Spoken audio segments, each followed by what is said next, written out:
석주전이죠. 제가 예배를 끝나고 이제 모든 순서가 끝나고요. 집으로 간 후에 이제 양복을 편한 옷으로 갈아입습니다. 그럴 때 때로는 좀 서두르는 경우가 있죠. 빨리 옷 갈아입고 싶어서. 그날 마침 석주전 썬데이에 바지를 벗다가 바지가 그냥 이렇게 발에 걸렸습니다. 그래서 부부북 소리가 났어요. 이게 뜯어졌구나 보니까 이 안쪽으로 이만큼 뜯어진 것이 보였습니다. 그래서 이거 이제 월요일날 아내한테 꼬매달라고 해야지 라고는 얘기를 하고는 잘 걸어놨습니다. 저는 그리고는 잊어먹습니다. 그리고 잊어먹고서는 그 다음 주일날 입고 왔는데 전혀 생각을 못했습니다. 그래서 앉아있는데 보니까 제 다리가 보이는 거예요. 그래서 뜯어졌구나 알았습니다. 그래서 그 장로님이 기도하시는 순간에 잠깐 나가가지고 호치키스로 척척척 붙잡고 와서 예배를 드렸습니다. 집에 가서 또 발견한 것이 있습니다. 저는 이쪽만 뜯어진 줄 알았더니 이쪽도 뜯어졌더라고요. 그래서 이쪽에 못 보신 것 같아요. 저희들이 이렇게 잘 잊어먹기도 하고요. 꼭 보아야 될 것들을 다 보지 못할 때가 많이 있습니다. 그래서 그럴 때 난감할 때가 많이 있죠. 어떤 사람이 무슨 얘기를 했는데 그 말을 잘 못 알아들을 때도 참 난감할 때가 있습니다. 제가 듣고 싶은 부분만 듣고 제가 이해할 수 있는 부분만 이해하기 때문에 그렇죠. 그래서 그것이 늘 언제나 복잡한 문제를 만들 때가 있죠. 성경을 읽을 때도 양쪽 사이드를 다 봐야 되고 깊은 원래 하나님께서 우리에게 주시고자 하시는 메시지가 무엇인가를 주의해서 보아야 됩니다. 그런데 저희들이 원하는 것만 보려고 하기 때문에 정말 주님께서 우리에게 전하고 싶으신 메시지를 놓칠 때가 종종 있습니다. 지금 저희들이 여호수아서를 읽고 있습니다. 여호수아의 이야기는 일종의 스토리죠. 근데 그 스토리도 전체 스토리 가운데 한 파트를 맡고 있습니다. 어떤 파트를 맡고 있고 전체 스토리는 뭘까요? 우리 늘 강조하는 대로 창세기 12장 1절부터 3절까지 나와 있는 말씀대로요. 물론 이건 또 그 앞에도 연결이 되지만 하나님께서 온 인류를 구원하시기 위한 계획 속에서 아브라함을 선택하셨죠. 그리고 그 아브라함과 이삭과 야곱에게 약속을 하셨습니다. 너희들을 한 민족을 이루게 하겠다. 그리고 눈에 보이는 이 땅을 주어서 이 땅 속에서 너희들이 복의 근원의 역할을 감당하도록 하겠다. 이것이 메시지의 핵심입니다. 그래서 그 이야기를 이루어가기 위해서 지금 그 한 부분으로서 땅, 언약의 땅, 축복의 땅을 정복해가는 이야기가 바로 여호수아서에 기록되어 있습니다. 그런데 저희들이 이 전체의 이야기와 그리고 그 전체 이야기 속에서 정말 중요한 핵심 메인 주제가 무엇인지를 모른다면 여호수아서를 읽으면서 이거는 땅을 정복하는 이야기야 해서 땅의 이야기로만 저희들이 이해할 수 있습니다. 그러나 사실은 땅의 이야기가 중요하지 않습니다. 언제나 우리가 전에도 강조했듯이 땅 자체가 중요한 것이 아니고 그 땅에서 어떠한 삶을 살 것이냐 이것이 중요하다라고 말씀을 드렸잖아요. 그래서 여호수아서도 보면 이 정복의 이야기가 6장부터 11장까지 기록되어 있습니다. 그 이후에는 땅을 나누는 이야기, 제비 뽑아서 이건 네가 갖고 이건 네가 갖고 이런 식으로 땅을 나누는 이야기가 되어 있고요. 정복의 이야기는 6장부터 11장 사이에 다 들어가 있습니다. 그런데 여러분 6장부터 11장이지만 실제로는 여리고성에서 아간의 이야기, 그 다음에 아이성의 이야기를 제외해버리면은 실질적으로 전쟁의 이야기, 정복의 이야기는 사실은 2장에 끝나고 맙니다. 이 2장에 다 담겨 있다고 얘기해도 과언이 아니에요. 이 2장이 뭐냐면 10장과 11장 2장입니다. 10장에서는 이제 남쪽 지역을 점령하는 얘기가 나오고 11장에서는 북쪽 지역을 점령하는 이야기가 나옵니다. 그래서 전에도 얘기 드렸는지 모르겠어요. 이 여호수아가 땅을 정복하는 이야기는 마치 옛날에 한국전쟁 당시에요. 메가드 장군이 연합군을 이끌고 인천 상륙 작전을 하는 것과 비슷하다고 말씀을 드렸습니다. 그런데 인천이 아니고 강릉이나 속초로 들어왔다 생각하시면 되는 거예요. 그래서 들어온 다음에 어떡합니까? 남쪽부터 내려가죠. 남쪽에 있는 공산당을 먼저 토벌을 합니다. 그 다음에 이제 북진을 하게 되죠. 바로 그와 같은 순서예요. 그래서 여리고로 들어와서 중간쯤이죠. 밑으로 내려가서 밑을 정복하는 먼저 하고요. 그것이 10장에 기록되어 있습니다. 그 다음에 북쪽으로 다시 올라가서 북쪽에 이제 공산당을 내쫓듯이 그 이제 가나안을 정복해가는 이야기가 기록되어 있습니다. 그것이 11장의 내용입니다. 만약에 땅을 정복하는 이야기가 정말 중요하다면 왜 2장에 이 모든 것들을 다 쓸어 담았을까요? 그렇지 않았을 것입니다. 땅을 정복하는 것이 중요하다면 그 이야기들을 풀어서 자세하게, 그리고 뭐 이런저런 이야기까지, 심지어는 비하인드 스토리까지 전부 다 끄집어내가지고 이 땅은 어떻게 해서 정복했고 저 땅은 어떻게 해서 정복했고, 이런 이야기들을 아주 많은 분량으로 기록해 놓았어야 됐을 것입니다. 그러나 이상하게도 2장에 밖에는 기록이 되어 있지 않아요.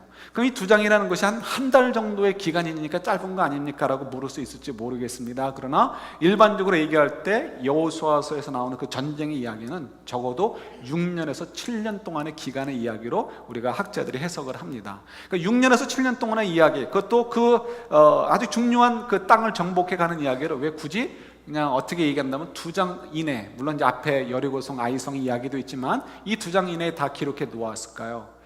여리고성의 이야기도 길게 늘어놓은 것, 아이성의 이야기도 길게 늘어놓은 것은 땅을 정복하는 얘기가 아니라는 건 여러분 잘 아시죠? 그러니까 이 여호수아서의 관심은 땅 자체에 있지 않다라는 것을 다시 한번 저희들이 확인을 해보게 됩니다. 그럼 여호수아서의 관심은 무엇일까요? 보면 이 여호수아서 1장부터 계속해서 반복되는 이야기들이 있습니다. 그걸 좀 줄여서 얘기하면 이런 거예요. 어떤 전쟁을 앞에 두고 있습니다. 여리고성이든지 아이성이든지 혹은 이 아모리 족속과 싸우는 문제든지, 그때마다 하나님께서 얘기하시는 것이 있죠. 내가 너희들에게 승리를 줄 테니까 염려하지 마. 저들을 다 너희 손에 붙일게 하면서 약속을 주십니다. 그러면 그 약속을 받고서 이스라엘 백성들이 전투를 나가죠. 그러면 전투를 나갔을 때 하나님께서 정말 약속해 주신 대로 그들이 승리를 얻게 됩니다. 그래서 승리를 얻으면서 하나님이 정말 말씀하신 바는 반드시 지켜주시는 분이구나, 우리 하나님은 정말 능력 있으신 분이구나, 하나님 하신 말씀은 곧 현실이구나 하는 것을 그냥 그들이 깨닫게 되고 믿어지게 되는 거죠. 그래서 또 그런 이야기들이 반복되면서 마무리되는 또 반복이 있습니다. 마무리는 어떻게 되냐면 이스라엘 백성들이 하나님께서 말씀하신 것은 다 순종하더라, 이스라엘 백성들이 하나님께서 말씀하신 것은 그대로 행했더라, 이런 것들로 또 마무리되는 것을 보게 됩니다. 이 얘기는 뭘 얘기하냐면 하나님의 관심은 땅에 있지 않아요. 결국은 그 땅 속에서 하나님의 계획하시니, 하나님이 생각하시는 일을 섬길 그의 백성들에게 관심이 있으셔요. 그래서 요단강을 건널 때부터 계속해서 하나님이 관심 가지고 하시는 것은 이스라엘 백성들을 훈련시키셔서 하나님을 절대적으로 신뢰하고 경외함으로 하나님 뜻대로 살도록 하는 백성들로 키우시는데 하나님이 관심이 있다는 것을 여호수아를 통해서도 우리가 확인하게 되는 거죠. 그래서 정말 이 여호수아서를 보면 요때 당시의 백성들은 그래도 이민 2세대라고 할 수 있겠죠. 출애굽 2세대 요 분들은 그래도 참으로 믿음으로 굉장히 잘 살았던 분들로 저희들이 성경이 기록하고 있는 것을 보게 됩니다. 그런데 이 이스라엘 백성들이 그러한 이 변화를 이렇게 잘 하나님의 요구를 잘 순종해서 하나님께서 기대하신 대로 잘 성숙하고 성장했다면요, 또 다른 등장인물들은 어떤가 한번 저희들이 돌아보는 것이 필요하겠죠. 왜요? 그 등장인물들도 그냥 엑스트라가 아니고 반드시 우리에게 필요한 정보를 제공해 주기 때문에 그렇습니다. 거기 나오는 또 다른 존재들이 누가 있겠습니까? 이방인들이 있는 거죠. 가나안 원주민들이 있습니다. 가나안 원주민들이 있는데 예를 들어서 대표적인 부류가 나오죠. 10장까지만 본다면 첫 번째는 라합이라는 여인이 나오고요, 두 번째는 기브온 사람들이 나오고요, 세 번째는 아모리 족속의 5 임금들과 그의 수하들의 이야기가 나오게 됩니다. 근데 이 세 부류들은 갈라지게 되죠. 두 부류는 그러니까 라합과 기브온 족속은 하나님 앞에 항복을 하고 하나님 밑으로 기어 들어갑니다. 그래서 그들이 하나님의 복을 누리게 되죠. 그러나 이 아모리 족속의 5 임금들은 그렇지 않고 이렇게 하나님께 대항을 하다가 결국 패망을 하게 되고 말죠. 우리에게 뭘 보여주려고 할까? 자, 한번 생각해 보는 거예요. 지금 이 가나안 땅에 지금 커다란 변화의 이게 바람이 불고 있습니다. 그 변화의 바람은 뭘까요? 그동안 팔레스타인 지역에 살던 사람들, 가나안 지역에 살던 사람들이 자기들 마음대로 살았어요. 그런데 갑자기 정말 무서운 바람이 부는데 그 바람이 이스라엘이라는 바람이었어요. 그들이 침공해 옵니다. 그들이 그 땅을 차지하려고 해요. 그러면 지금 가나안 땅에 살고 있는 사람들은 그 변화의 바람이 반갑지 않습니다. 만약 그 땅에 사는 사람들이 저희들이라면 웰컴이겠죠.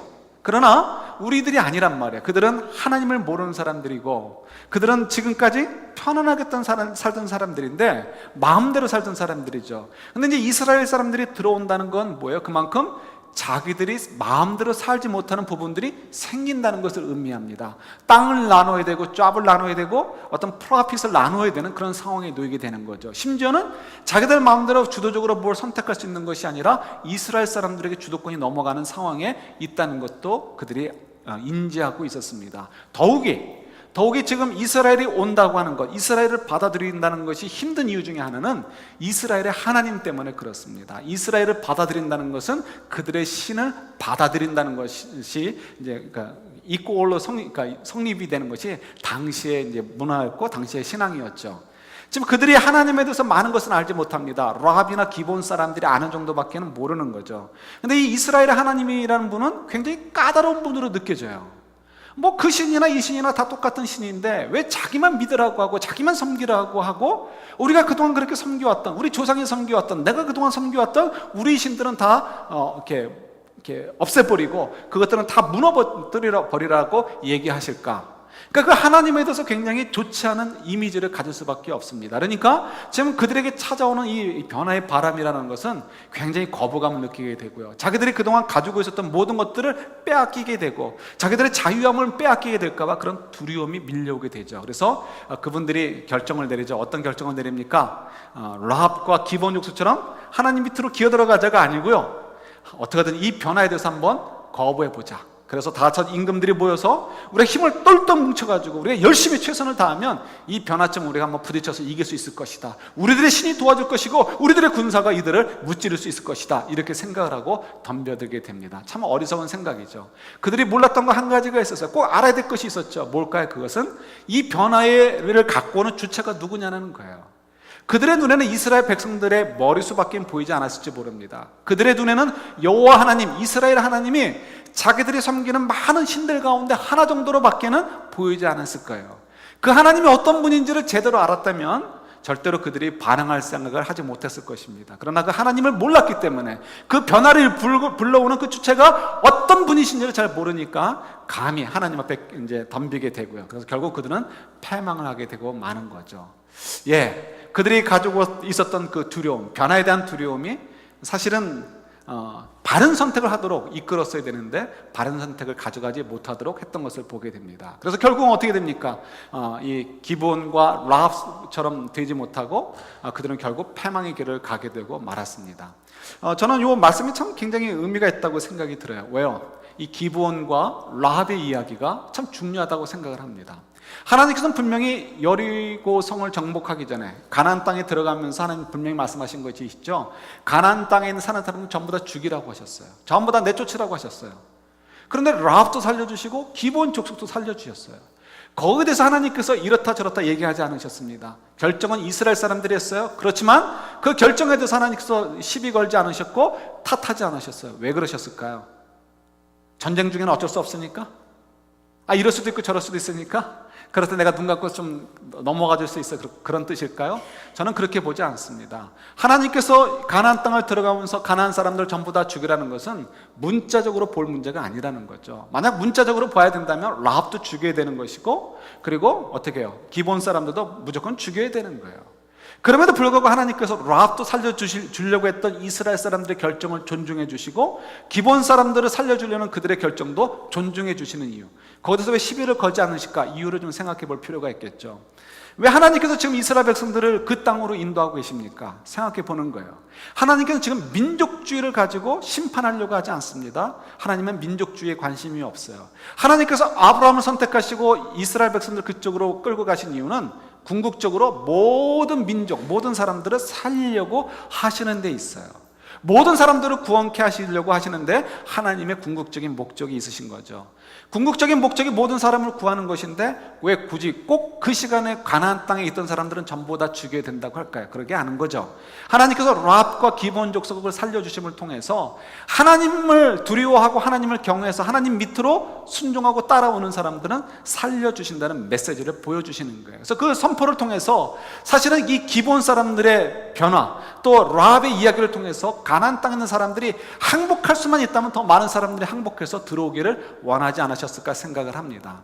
우리가 많은 사람들이 오늘날 이렇게 얘기를 하죠. 하나님은 이렇게 무지막지한 분이 아니다, 이렇게 얘기를 하면서 그럼에도 불구하고 하나님께서 그때에는 전부 다 죽이라고 했던 이유는 이스라엘 백성들이 아직은 신앙이 든든하게 서지 않았기 때문에 이스라엘 백성들을 지켜주기 위해서, 그들의 신앙을 지키기 위해서 바운더리로 그때 당시에는 하나님께서 이렇게 무서운 요구를 하신 것이다 라고 얘기를 합니다. 예, 맞습니다. 그 부분이 있습니다. 그러나 한편으로는 그 바운더리 안에 들어오려고 하는 사람들은 어떻게 하나님이 거부하지 않으시고 받아주셨다는 거예요. 그것은 출애굽에서도 마찬가지죠. 출애굽을 할 때에도 이스라엘 백성들만 나오지 않았습니다. 심지어는 종으로 끌려왔던 다른 민족들도 쫓아왔을 뿐만 아니라 심지어는 누구도 쫓아나와요? 애굽 사람들도 쫓아나왔단 말이에요. 그러니까 하나님께서 그 모든 것들을 품어주시는, 그러니까 구원하고자 하시는 하나님의 그 큰 그림을 본다면 그때 당시에 어떤 일이 벌어졌는가를 저희들이 이해하는 것이 좀 필요하죠. 그러니까 라합의 이야기와 기브온의 이야기는 사실상 뭐예요? 그 지역에 사는 사람들에게 일종의 삐라를 뿌리는 것과 마찬가지죠. 보아라, 이 사람들이 살아남지 않았느냐? 너희들도 항복하고 이 바운더리 안으로 들어온다면, 하나님의 이름 아래 너희들이 내려온다면 너희들을 구원해 줄게 하는 그런 메시지가 담겨져 있다라고 저희들이 볼 수 있는 거예요. 자, 돌아온다면, 자, 그런데 이 변화를 우리가 참 두려워하죠. 이 전에 보았던 글 가운데 그런 글이 있습니다. 소니 창업자이셨던 것 같아요. 사장님인 줄 알았는데 창업주가 아닐까 싶어요. 그분이 이름을 잊어먹었습니다. 그분이 이제 그런 얘기를 했대요. 몇 년 후가 보이지 않는데 그 몇 년 동안 계속해서 이득을 남긴다고 해서 그것을 붙잡고 있다면, 그러면 회사가 망한다 이거죠. 그러니까 몇 년 후에 뭐가 보이지 않으면 앞으로 몇 년 동안은 이득을 남길 만한 물건이라 할지라도 그걸 버려버려야 된다. 변화에 빨리 적응해야 된다라고 얘기를 했다는 거예요. 그렇게 얘기했던 그 소니가 지금 어떻게 되고 있습니까? 버려야 될 것을 버리지 못해가지고 계속 힘들어하죠. 예를 들어서 소니는 지금 TV를 버려야 된다고 합니다. 왜냐하면 TV는 더 이상 소니가 경쟁력이 없다고 해요. 이미 벌써 10년 전부터 삼성하고 LG 등이 1등, 2등을 해먹고 있는데 소니가 지금 거기다가 몇천 앵씩 매년 손해를 보면서, 적자를 보면서도 버리지 못하는 이유, 그건 저희들이 정확히 모르지만 어쨌든 간에 그것 때문에 계속해서 소니가 적자를 벗어나지 못합니다. 그래서 사람들이 얘기하죠. 왜 저걸 빨리 버리지 못할까? 왜 저걸 빨리 포기하지 못할까? 창업주는 분명히 그렇게 얘기했는데 그 다음 사람들이 그걸 버리지 못하는 거라서 지금 소니가 굉장히 어려운 이유 중에 하나가 거기에 있는 거죠. 예, 이 변화, 어쩔 수 없는 변화가 있어요. 그 변화들은 우리가 거부할 수 없는 부분들이 있습니다. 물론 때로는 우리가 힘을 합쳐서 그 변화에 대해서 대항을 해서 좀 시간을 벌 수도 있고 또 살짝 비껴나갈 수 있을지 모르지만 그 변화의 큰 물결들을 우리가 다 거부할 수는 없는 거죠. 그런 면에서 저희들이 좀 이렇게 좀 지혜를 가지고 이 말씀을 보는 것이 필요합니다. 우리에게도 이 변화의 물결이 계속해서 들어오고 있는 거예요. 왜 그럴까요? 여러분 이 여호수아를 읽으시면서 어떤 생각을 하시는지 모르겠어요. 그런데 이 가나안 땅, 이스라엘 백성들에게 주어진 그 축복의 땅, 언약의 땅인 이 땅이 땅 자체가 아니라고 말씀드렸어요. 하나님과 동행하고 하나님이 함께 해주시기 때문에 축복의 땅이 된다고 말씀을 드렸고요. 또 하나님과 함께 하나님이 계획하신 온 인류를 구원하는 일에 쓰임받는 것이기 때문에 축복이라고 말씀을 드렸어요. 이 가나안 땅은 저희들의 인생이라고 생각을 합니다. 하나님이 우리에게 주신 인생이 바로 가나안 땅인 거예요. 그리고 이 가나안 땅을 평생을 통해서 어떻게 정복해 가라고 말씀하시죠. 정복해 가야 되는데 이것이 쉽지가 않습니다. 그래서 하나님께서 우리와 함께 해주시고 내가 너와 함께 할 거야. 그래서 임마누엘이라고 약속을 해주시죠. 그리고 우리가 정말 그 땅을 정복해 가면 갈수록 하나님의 그 은혜의 그 폭이 더 풍성해지는 것을 저희들이 경험을 하잖아요. 그래서 우리가 이 가나안 땅이라는 인생을 경작해 갑니다. 그런데 이것이 저희들이 때로는 이 가나안 땅에서 계속 불어오는 이 변화의 바람을 우리가 두려워할 때가 많이 있습니다. 왜 두려워할까요? 예, 이유는 이 가나안 사람들이 보여줬던 것과 똑같은 거예요. 내가 그동안 내 마음대로 살았는데 내 마음대로 사는 것을 내려놓으려고 하니까 너무 힘들어요. 내 마음대로 살려고 하는 것이 너무 강해요. 내가 원하는 대로 살고 싶어요. 그런데 내 마음대로 하지 말고 하나님 원하는 대로 하라고 하는 것, 그런 바람이 지금 불어오잖아요. 그러니까 이게 싫은 거예요. 그래서 우리가 모른 척하고 싶고 거부하고 싶어요. 또 때로는 이렇게 얘기할 수도 있을 것 같아요. 우리 아간의 이야기를 묵상했었잖아요. 하나님의 바람이 막 불어와요. 하나님께서 나를 경외하고 나를 좀 믿어라. 그럼 넌 된다 라고 얘기해 주셔요. 그래서 따라가는데 막상 우리 지금 자녀들이 너무 힘들어요. 우리 아내가 힘들어요. 가정이 너무 힘들어요. 그럴 때 눈에 보이는 게 뭡니까? 예, 조그만 금덩어리 하나, 은덩어리 하나, 외투 하나가 보이는 거예요. 야, 요거 한 번만 불태워버리느니 내가 슬쩍해서 그냥 잘 쓰면 우리 가족도 도움이 되고 우리 가족이 도움받아서 해피해지면 하나님도 해피한 일이 아닌가 해서 우리끼리 어떻게 해요? 아간처럼 숨기고 있는 것들이 얼마나 많이 있습니까? 제가 이거 참 꺼내기가 참 부끄러운 얘기인데 좀 꺼낼까 합니다. 일부 예배 때 얘기해 보니까 이렇게 아주 부끄럽지도 않더라고요. 지난 월요일 날 선교 포럼이 이 동네에서 있었어요. 이제 베이에어리아 지역에 어떻게 하면 우리가 또 선교의 바람을 더 불러일으킬까 하는 이제 그런 모임이었습니다. 그래서 이제 이렇게 모여서 얘기를 하는데, 오전엔 강의를 듣고 오후에 이제 패널 토의를 하게 됩니다. 토의를 하는데 제 마음에 좀 걸렸어요. 토의를 해가는 과정에서 우리가 여기 왜 모여 있나 이런 생각이 들었고요. 그리고 굉장히 이렇게 거북한 생각이 들었습니다. 왜냐하면 거기 계시는 어느 분도 그런 생각을 갖는 건 아니신 걸 제가 알아요. 그런데 가까운 분들이니까. 그런데 이상하게 말이 이상하게 흘러가 버린 거예요. 그래서 이걸 브레이크를 잡아야 될 것 같은데 브레이크가 안 되는 거예요. 가만히 보니까. 그래서 이제 아무도 발언도 안 하고 그래서 제가 이제 발언을 하게 됐습니다. 그런데 저도 피곤한 데다가, 왜냐면 주말에 LA를 갔다 왔고요. 금요일 밤 11시에 도착, 토요일 밤 11시에 여기 도착. 이랬으니까 얼마나 피곤해요. 그리고 뭐 감기 여파도 있었고 그래가지고 굉장히 힘들었고, 그다음에 월요일 날은 머리가 안 돌아갑니다. 좀 잘 안 돌아가요. 그래서 저한테 사기치실 때 월요일 날 사기치시면 거의 100% 들어갑니다. 네. 그래서 이게 머리가 안 돌아가는 상황에서 이 얘기를 하려고 하니까 뒤죽박죽이 되는 거죠. 근데 왜 무슨 얘기를 하려고 했냐면, 어떤 얘기 이렇게 얘기의 흐름이 글로 갔냐면, 선교를 하는 교회가 건강한 교회고 건강한 교회는 성장한다는 거예요. 말은 맞죠. 근데 거기에 걸리는 교회들이 얼마나 많이 있습니까? 적어도 80% 이상이 그런 데 걸려들어요. 왜요? 적어도 80% 이상의 교회가 자립이 안 됩니다. 교육자 생활비도 제대로 못 줘요. 제가 아는 이렇게 여러분들 이름 되면 알만한 분일지 모르겠습니다. 아는 분도 작년 한 해 동안에도 교회에서 사례가 나오긴 나왔어요. 근데 그 사례 가운데 많을 때는 해포나 전액을 다시 교회에 강제적으로 헌금하지 않을 수 없는, 교회가 그냥 바운스가 나니까 그럴 수밖에 없는 그런 일들이 있었어요. 이런 일들이 주변에 너무나 많이 있습니다.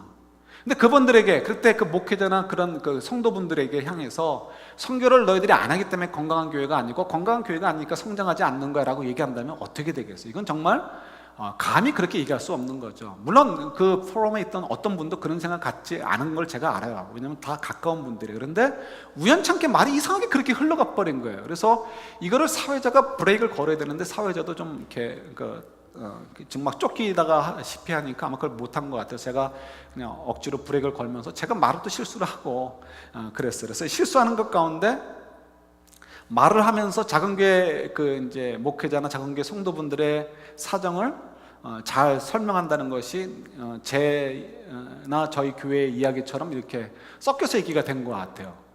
그래서 이제 마음이 좀 불편했던 거 두 가지가 있는데, 하나는 뭐냐? 한 가지는 어쨌든 그 자리에 많은 목회자들이나 또 다른 작은 교회 성도분들이 오지 않아서 다행이었는데, 어쨌든 자리에 없었던 그분들을 향해서 우리가 감히 어떻게 우리가 선교를 하지 않아서 뭐 건강하지 않은 교회고 건강하지 않은 교회에서 성장하지 못한다는 이야기를 할 수 있을까? 이건 뭐 거듭 말씀드리자면 이상하게 말이 그렇게 흘러갔을 뿐이지 거기 있던 분들이 그런 생각하는 건 아닙니다. 그러나 어쨌든 간에 그런 얘기가 나왔다는 거가 굉장히 부끄럽고 죄스럽고, 이건 정말 죄스러운 거죠. 하나님이 하시는 일들에 대해서 우리가 감히 어떻게 잣대를 대요. 그러니까 뭐 죄스럽고 막 겁이 나죠. 또 두 번째 불편했던 건 뭐냐면, 이거 이제 나누고 싶은 건데요. 사람들이 나를 아는 사람은 뭐 아는 사람도 저희 속사정을 잘 모르니까 우리 교회를 생각할 때 선교도 하나도 하지 못하고 뭐 이렇게 뭐 차장 이런 교회로 생각할까봐 그것도 이게 좀 찝찝한 거예요. 근데 이게 제 마음에 걸리는 게 이게 걸리는 거예요. 사람들이 나를 가지고 뭘 생각하든 무슨 상관이 있어요. 저는 작은 교회 목사님들 편에 들 마음은 있지만, 작은 교회 교회 성도들의 편에 들 마음은 있지만 그들과 같은 자리에 있고는 싶지 않다, 이런 생각이 저한테 남아있는 거예요. 어떻게 하나님께서 그렇게 귀하게 생각하는 하나님의 종이요, 하나님의 백성들을, 자녀들인 분들을 향해서 나는 너희들을 동정할 마음은 있지만, 나는 너희들을 이해할 마음은 있지만 난 너희들과 함께 취급받는 건 싫어, 이런 생각을 가질까? 이게 참 괴로웠어요. 그래서 이걸 떨쳐버릴 수가 없어가지고 일주일 내내 괴로웠습니다. 우리가 정말 주님을 인정해드리고 싶으면서도 전적으로 인정해드리지 못하는 이유가 어디 있어요? 내가 원하는 부분이 있는데 이 원하는 부분대로 주님께서 맞춰주지 않는 것 때문에 그러는 거죠. 그러니까 저도 모르게 자꾸 어떻게 해요? 주님이 이 인도해 주시는 것만 그냥 우리가 만족한다면 남들이 나를 뭐를 보던, 남들이 나를 어떻게 생각하든 상관없잖아요. 나는 하나님의 백성이고 하나님의 거룩한 백성이고 하나님이 인도해 주시는데 뭘 생각하겠어요. 하나님이 나를 생각하시는데, 하나님이 나를 사랑하시는데, 그죠? 그런데 여전히 그래도 뭐 이렇게 들이대는 성격이 아닌데도 불구하고 여전히 제 마음속에도 더 이상 어느 이하로는 내려갈 마음이 없어요 라는 생각이 아직 있다는 것, 그렇게 보이는 것조차도 싫다라는 생각이 있다는 거가 참 괴로웠어서 일주일 내내 괴로웠습니다. 그 일주일 내내 정말 얼마나 힘들었는지 모르겠어요. 이런 것들이 저희들의 생각인 거죠. 그래서 우리가 정말 무엇을 두려워해야 되는가, 무엇을 두려워해서 이 변화에 대해서 대처해야 되는가를 잘 생각해야 되는 거예요. 정말 저희들이 두려워해야 될 것은 하나님이 어떤 분인가에 대해서, 정말 하나님은 우리가 경외하기 합당한 분이라는 것을 생각하시고요, 그 부분에 대해서 저희들이 좀 이렇게 저희들이 두려워할 수 있어야 돼요. 하나님을 정말 두려워한다면 우리가 어떻게 하나님이 하시는 일에 대해서 토론을 할 수 있겠어요? 우리가 어떻게 내 생각을 주장하고 하나님이 하시는 일에 대해서 모른 척 하려고 하겠어요? 내가 원하는데 이렇게 해야 되는데 이렇게 해야 되는데 하니까 자꾸 무리수를 쓰게 되는 거죠. 그러니까 하나님을 경외하는 것, 그래서 하나님을 정말 두려워하는 것이 저희들에게 첫 번째로 필요해요. 두 번째는 저희들이 이렇게 하나님을 두려워해서 하나님의 뜻대로 순종할 때와 불순종할 때 얻게 되는 결과에 대해서 두려워할 수 있어야 돼요. 나는 예수님 믿었으니까 구원받았어, 늘 언제나 이거 다 거짓말이라고 말씀을 드렸잖아요. 정말 우리가 마음으로부터, 영혼으로부터 진짜 하나님을 경외하고 하나님의 자녀가 되었다면 우리 하나님 말씀을 우리가 쉽게 여길 수가 없습니다. 그러니까 우리가 때론 넘어져도 끊임없이 그 방향을 향해 나가야 되는 거죠. 그래서 왜요? 결국 심판과 상급이 있기 때문에 그렇죠. 그래서 그 결과에 대해서 두려움이 없다면 우리는 마음대로 살 수 있어요. 나는 구원받았어, 말도 안 되는 자신감을 가지고 우리가 마음대로 사는 거예요. 그러나 정말 하나님을 안다면, 하나님이 어떤 분인가를 안다면 우리는 그럴 수 없죠. 그 결과가 어떤 것인지를 안다면 두렵고 떨림으로 우리 이 심판의 자리에 있지 않도록 하기 위해서, 어떻게든지 더 큰 상급을 받기 위해서 두렵고 떨림으로 달려가는 그런 모습들이 저희들에게 있어야 되죠. 계속해서 하나님 우리 삶 가운데 변화를 요구하셔요. 그 변화의 바람 속에 우리가 무엇을 두려워하느냐에 따라서 반응하는 것이 달라진다는 것, 우리가 생각을 해보아야 되죠. 작년에 어느 분의 소개로 서초교회 잔혹사라는 책을 읽었습니다. 서초교회 잔혹사를 봤는데 그 저자는 아니라고 얘기하지만 누구나 다 알죠. 서울 사랑의 교회 이야기라는 것을 압니다. 그래서 지금 문제가 많이 커졌지만 그 문제가 커질 때 그 이야기들을 담고 있습니다. 이제 서초교회라고 표현하면서 얘기하겠습니다. 서초교회 이제 목사님이 은퇴를 하게 되고 후임자가 오게 되었죠. 선임 목회자가 너무 훌륭했던 분이잖아요. 그러니까 모델이 옥하는 목사님이니까 너무 훌륭하죠. 그 주인공이 그 선임 목회자의 은혜를 입었습니다. 어떤 은혜를 입었냐면 이런 거예요. 이 주인공은 명문대학을 나오지 않았습니다. 그런데 그냥 어떻게 그 강남에 있는 교회에 나가게 되었고, 대학부에서 열심히 하니까 스텝이 되고 리더가 되고 스텝이 되었습니다. 그래서 대학을 졸업한 다음에도 계속해서 스텝으로 섬기게 되었습니다. 그러다가 그냥 더 하나님의 은혜를 받고 또 이게 콜링을 받아가지고 신학교를 가게 되었습니다. 그러나 이분의 마음에는 한 번도 조금 더 이 교회에서, 서초교회에서 목회자가 될 것이라는 생각을 하지 않았습니다. 왜요? 강남에 있는 큰 교회니까 스펙이 좋아야 되죠. 근데 자기 스펙은 어림도 없거든요. 그러니까 자연스럽게 내가 이제 어느 정도까지만 여기 있다가 그 다음에는 내가 이제 다른 교회로 가서 교역자 생활을 시작해야지, 이런 생각을 가지고 있었습니다. 그렇게 생각을 하고 있었는데 이제 그 와중에서 이제 은퇴를 하시게 된 거죠. 선임 목회자가 은퇴를 하게 되고 후임 목회자가 오게 되었습니다. 그런데 이 후임 목회자는 선임 목회자가 너무 다른 거예요. 너무 외적인 것을 강조하고, 그다음에 이렇게 정직하지 못하게 자꾸 다른 방법들을, 머리를 쓰고 잔머리를 쓰면서 목회를 하려고 합니다. 그러니까 교육자들끼리 모여서 그걸 가지고 얘기를 하죠. 왜요? 선임 목회자로부터 목회는 무엇이다라는 것을 배운 사람들이기 때문에 이 후임 목회자가 하는 것이 굉장히 거북하고 맞지 않습니다. 그래서 이제 슬슬 그런 목회자들이 떠나기 시작을 하고요. 떠나지 않은 사람들은 이제 후임 목회자가 자기와 맞지 않은 사람들로 생각을 해서 이제 쫓아내기 시작을 합니다. 그 와중에 이 주인공은 원래 이 교회에서 목회자로 일할 만한 스펙이 안 되는데 이제 목회자로 섬기고 있어요. 무엇 때문에? 선임 목회자가 훌륭한 신앙적 관점에서 그를 픽업해서 사용했기 때문에 그래요. 뭐 학력이 뭐가 중요하냐, 이렇게 해서 그분을 세웠거든요. 그러니까 누가 봐도 이 사람은 선임 목회자 사람으로 보여요. 그래서 후임 목회자가 이 사람도 내쫓게 됩니다. 그래서 통보가 옵니다. 이렇게 당신 언제부터 떠났으면 좋겠다 이렇게 통보가 왔습니다. 그러니까 깜짝 놀라는 거죠. 뭐 예상은 했지만 그래도 어느덧 그 날이 정말 오니까 당황스러운 거죠. 문제가 생겼습니다. 무슨 문제가 있어요? 강남에 살면서 이렇게 교회에서 제공해주는 좋은 아파트에서 좋은 차 타면서 많은 샐러리를 받으면서 아이들은 8학군 좋은 학군에서 학교를 다녔어요. 근데 이제 교회에서 사임하게 되고 다른 곳을 찾아야 돼요. 어느 것 하나도 자기 것이 없는 거예요. 집도 자기 집이 아니에요. 차도 자기 집이 아니에요. 아이들의 학교도 자기들의 학교가 아닌 거예요. 이제는 나가서 다른 데를 찾아봐야 되는데 갑자기 자리를 어떻게 찾습니까? 당장 나가서 살 집도 없습니다. 그리고 뭐 이렇게 일할 곳 찾는 것도 쉽지가 않죠. 아이들은 어떻게 학교를 옮길 것인가.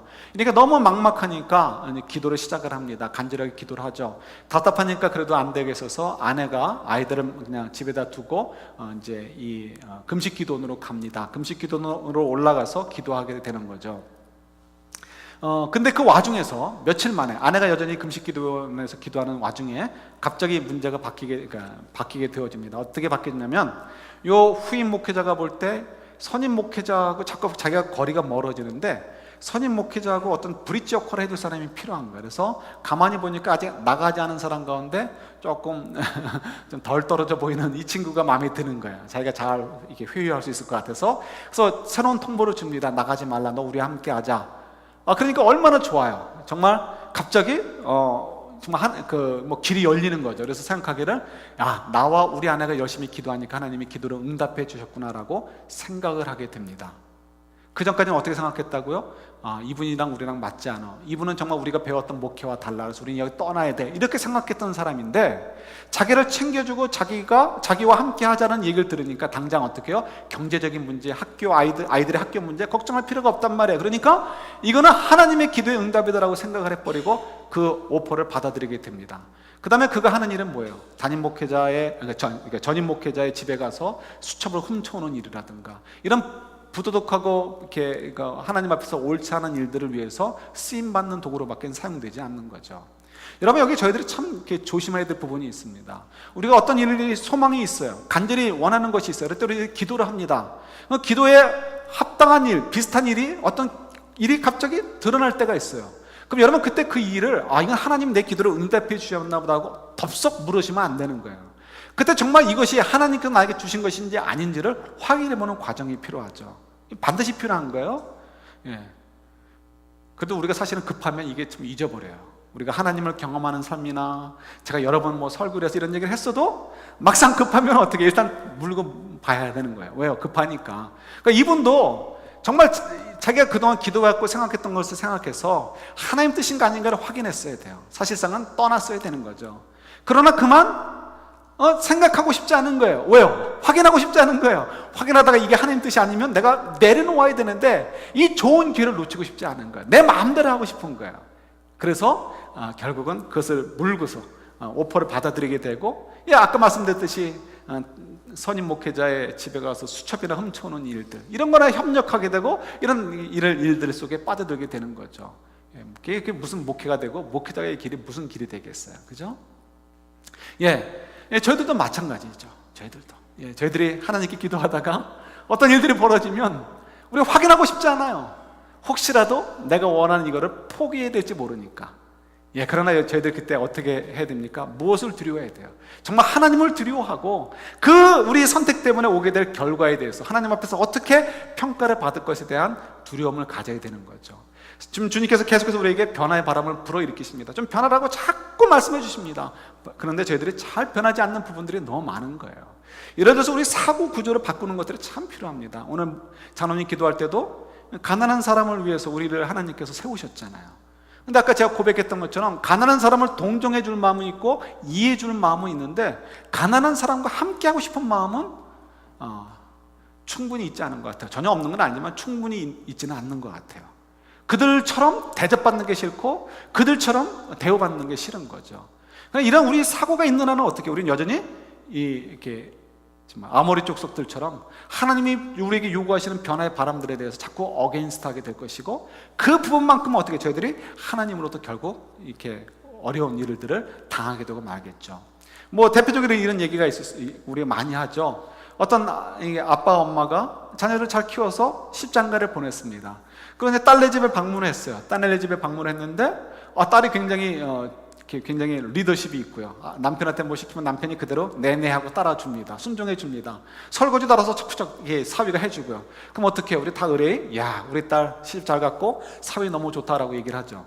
근데 반대로 아들 집에 갔어요. 아들 집에 갔는데 아들 집에 갔더니 어떻게 얘기합니까? 똑같은 일이 벌어졌을 때 우리가 며느리 잘못 얻었다 이거죠. 이렇게 드세네를 얻어가지고 우리 아들이 기둥 업힌다 이렇게 얘기하고, 저놈이 어떻게 집에서는 설거지 한 번 안 했는데 장가 가더니 이렇게 설거지를 해주고 그러나 하면서 이렇게 아주 못난이 취급을 하죠. 그래서 결국은 욕은 다 누구한테 가요? 며느리한테 가는 거죠.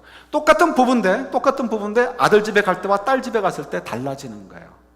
이거 갖다 뭐라고 얘기합니까? 성경적으로 좌로나 우로나 치우치지 말라 이런 말씀이죠. 우리 성경 한 군데 찾아볼게요. 여호수아서 1장 6절 7절 두 절만 한번 같이 봅니다. 우리 얘기예요. 우리 이야기. 이게 다 우리 얘기죠. 다 우리 이야기. 근데 우리가 머리를 자꾸 써요. 그래서 우리 합리화를 하려고 하고 이렇게 저도 그러지 않으려고 참 노력하는데 그런 모습이 보여요. 저도 우리 자꾸 우리 변명이나 하려고 하고, 그죠? 6절 7절 보세요. 6절하고 7절 전부 다 강하라라는 말로, 담대하라는 말로 시작이 되어집니다. 6절하고 7절 같이 받겠습니다. 같이 있습니다. 강하고 담대하라. 너는 내가 그들의 조상에게 맹세하여 그들에게 주리라 한 땅을 이 백성에게 차지하게 하리라.